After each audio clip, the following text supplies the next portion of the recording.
السلام علیکم ورحمۃ اللہ وبرکاتہ نحمدہ ونصلی علی رسولہ الکریم اما بعد فاعوذ باللہ من الشیطان الرجیم بسم اللہ الرحمن الرحیم وللہ الاسماء الحسنی فادعوہ بہا صدق اللہ العظیم۔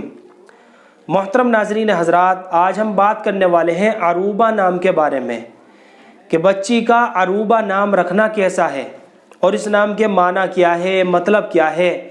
بعض حضرات یہ بھی کہتے ہیں کہ بچی کا عروبہ نام نہیں رکھنا چاہیے، تو کیا ہے اس نام کی حقیقت؟ تو چلیے محترم ناظرین حضرات اس نام کی معلومات کو سمجھ لیتے ہیں۔ تو محترم ناظرین حضرات، عروبہ جمعے کے دن کا ایک قدیم نام ہے۔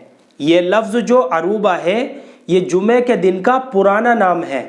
البتہ بچی کا عروبہ نام رکھنے میں کوئی حرج نہیں ہے، بچی کا عروبہ نام رکھا جا سکتا ہے۔ اور یہ لفظ جو ہے عروبہ یہ حمزہ سے نہیں ہے بلکہ عین سے ہے، عروبہ۔ تو نام رکھنے میں کوئی حرج نہیں ہے، نام رکھا جا سکتا ہے۔ لیکن پھر بھی میں آپ حضرات کو مشورہ دوں گا کہ جب بھی آپ اپنی بچیوں کے نام رکھیں تو صحابیات رضی اللہ عنہن اجمعین کے ناموں پر رکھیں، تاکہ ہماری بچیوں کو بھی ان کے ناموں کی نسبت حاصل ہو جائے۔ اور صحابیات کے ناموں کے لیے معنی تلاش کرنے کی بھی ضرورت نہیں ہوتی ہے، بس ان کے نام کے لیے نسبت ہی کافی ہوتی ہے۔